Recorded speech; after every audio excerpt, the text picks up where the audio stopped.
ನೀನನ್ನು ನಿಂದಿಸಿದ್ಯಾ? ಇಲ್ಲ. ಈಗ ಸ್ವಲ್ಪ ಹೊತ್ತಿನ ಮುಂಚೆ ನಿಂತು ಬರುತ್ತಲ್ಲ, ಹಾಗೆ ನೋಡಿದಂತಹ ನೀನಾಡುವ ಮಾತನಾಡಿ ಹೀಗೆ ಮಾತಾಡ್ತೇನೆ ಅಂತ ಹೇಳ್ಕೊಟ್ಟು ಮಾತಾಡಬೇಕು ಕೇಳಿಸ್ಕೊಂಡು ಬಂದಿದ್ದೆ ಅಂತ ಕೇಳೋದು ಮನೆ ನೋಡು. ಇದಕ್ಕಿಂತ ವಯಸ್ಸು ಹೆಚ್ಚಾಗಿದೆ. ಈ ಹೊತ್ತಲ್ಲೂ ಕೂಡ ಎಂಥವರೇ ಅವ್ರು ಬಂಧಿಸಬೇಕು ಅಂತ ಈ ಸಣ್ಣವರಾಗಿ ದೊಡ್ಡವರಾಗಿ ತಯಾರಿ ಮಾಡದೆ ಬರುವ ಮಗನೇ ಅಲ್ಲ. ಈಗ ಒಂದು ವಿಷಯ ಇದು ಯುದ್ಧ ಕ್ಷೇತ್ರ. ದೊಡ್ಡವ ಸಣ್ಣವ, ದೊಡ್ಡಪ್ಪ ಚಿಕ್ಕಪ್ಪ, ಮಗ ಅಪ್ಪ ಬಂದ ಬರೀ ಬೇರೆ ಏನಿಲ್ಲ. ಸರಿ, ಹಾಗಾಗಿ ತಾಮಸ ಹೊಳದ ಈಗ ನೀವು ಅಂದ್ರೆ ಗಡಿ ಗಡಿ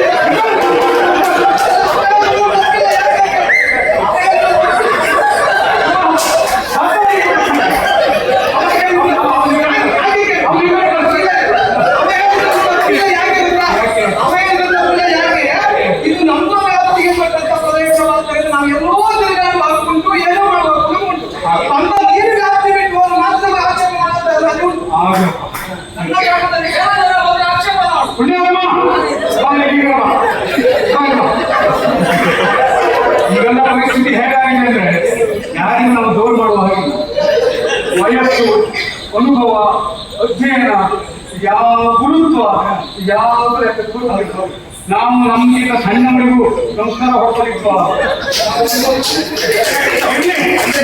ಬೇಸರ ಇಲ್ಲ. ನೋಡು, ಈಗ ವಿಷಯ ಯಾರಿಗೆ ಹೆದರಬೇಡಿ ಅಂತ ಹೇಳಿ ನಿಮ್ಮಲ್ಲಿ ಮೊದಲು ಸಿಟ್ಟು ಕೊಡುಗೆ ಅವನಿಗೆ ಸರಿ ಅವನಿಗೆ ಸಿಟ್ಟು ಬಂದ್ರೆ ಸಮಾಧಾನ ಕೊಟ್ಟಕ್ಕೆ ಪಡಿಸಿಕೊಂಡಿದ್ದೆ. ನಾನು ಸಿಟ್ಟು ಬಂದು ಅವನಿಗೆ ಎದುರು ಬರ್ತದೆ. ಕಡೆ ಮಕ್ಕಳು ಯಾರಿಗೆ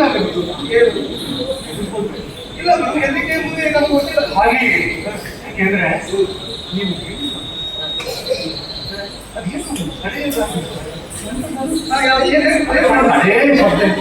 ವಾಲ್ಮೀಕಿ ಮಾನಸಿಕರು ಎಂತದ್ದು ನೀವು ಹೇಳುವಾಗ ರಾಮಾಯಣ ಎನ್ನುವ ಮಹಾಕಾವ್ಯ ಅಂತ ಅದನ್ನು ಭಕ್ತಿ ವಿಶೇಷತೆ ಉಂಟುವಂತ. ಈಗ ನಾನು ಪ್ರಾಮಾಣಿಕವಾದ ಹೇಳು, ರಾಮಾಯಣ ಅಂದ್ರೆ ಏನು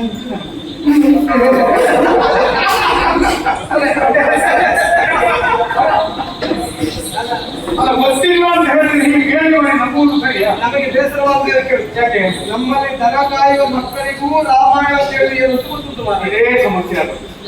ದನ ಕಾಯುವ ಮಕ್ಕಳಿಗೆ ಗೊತ್ತುಂಟು, ನಾನು ದನ ಕಾಯುವ ಮಾತಲ್ಲ. ದನ ಕಾಯುವ ಮಕ್ಕಳಿಗೂ ರಾಮಾಯಣದ ವಿಶೇಷತೆ ಗೊತ್ತುಂಟು.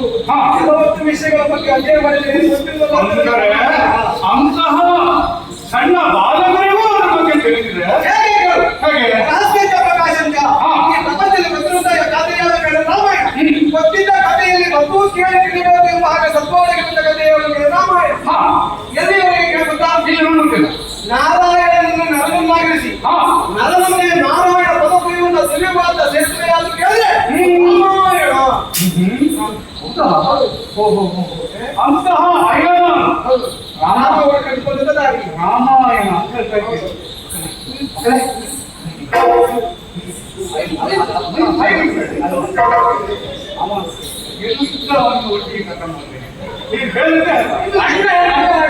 ಹಾಗೆ ಸಂತೋಷ. ಹಾಗೆ ಇರ್ಬೇಕು, ಅಣ್ಣ ತಮ್ಮಂದಿರು ಹಾಗೆ ಇರ್ಬೇಕು. ಮಕ್ಕಳೇ, ನಿಮ್ಮ ಹೆಸರು ಎಂತಂದ್ರೆ ನೀನು ಕುಶಾಲ ನಿಮ್ಮಿಂದ. ಹಾಗಾಗಿ ಮಕ್ಕಳೇ, ಸಾಮಾನ್ಯ ಅಂದ್ರೆ ಈಗ ನೀವು ತಿಳಿದಿದ್ದೀರಿ. ರಾಮನ ಜೀವನ ಕಥೆ. ರಾಮ ಪ್ರಪಂಚಕ್ಕೆ ಕಥೆಯಲ್ಲಿ ಹೇಗಾಗಿದೆ? ಒಬ್ಬ ವ್ಯಕ್ತಿ ಹುಟ್ಟಿ ಅವರ ಮನೆಯ ಸಾಧನೆಯನ್ನು ಗುರುತಿಸಿ ಅವರ ಕುರಿತಾಗಿ ಕೃತಿಯನ್ನು ರಚನೆ ಮಾಡುವುದು. ಹಾ ಕೆಲವು ಸಾರಿ ಅವರ ಸತ್ತಾನಂತರದಲ್ಲಿ ಅವರ ಕುರಿತಾದ ಗ್ರಂಥವನ್ನು ರಚಿಸಿ ಲೋಕಾರ್ಪಣೆ ಮಾಡುವ ಕಟ್ಟಾರೆ. ಇದು ಹಾಗಲ್ಲ. ರಾಮ ಹುಟ್ಟುವ ಪೂರ್ವದಲ್ಲೇ ರಾಮನ ಜೀವನ ಮುಂದೆ ಹೀಗೆ ಸಾಗಿಸಬೇಕು. ಹಾಗೆ ಕೃತಿಯ ರೂಪದಲ್ಲಿ ರಚಿಸಿದಂತಹ ಮಹಾನ್ ಕಾವ್ಯ ಸರಿ. ಆ ಕಾಲಕ್ಕೆ ಆ ರಾಮನ ಸ್ವಭಾವ ರಾಮದೇವರೇ ಬಂದು ಆ ಕಾವ್ಯಕ್ಕೆ ಅಮರತ್ವ ಪ್ರಾಪ್ತಿಯಾಗದೆ ಕರೆಸಿ ಹೋದಂತೆ. ಹೌದಾ? ಹಾಗಾದ್ರೆ ನನಗೆ ಕೇಳುವ ಬಾಕಿ ಇತ್ತು ಹಾಗಾದ್ರೆ. ಅಲ್ಲ, ಕೇಳುವ ಭಾಗ್ಯವನ್ನು ನೋಡುವ ಭಾಗ್ಯ. ಹೌದಾ? ಈಗ ಸ್ವಲ್ಪ ಬೇಡ ಅಂತ ತೀರ್ಮಾನ ಮಾಡಿದ್ದೀನಿ. ಅದಕ್ಕೆ ಅಭಿನಯ ಮಾಡುವುದಾಗಿ 2 ವಾರ ಒಂದು ಸತ್ಯ ಮಾರ್ಗದಲ್ಲಿ ತೋರಿಸ್ತೀರಿ ಅಂತ ನಾನು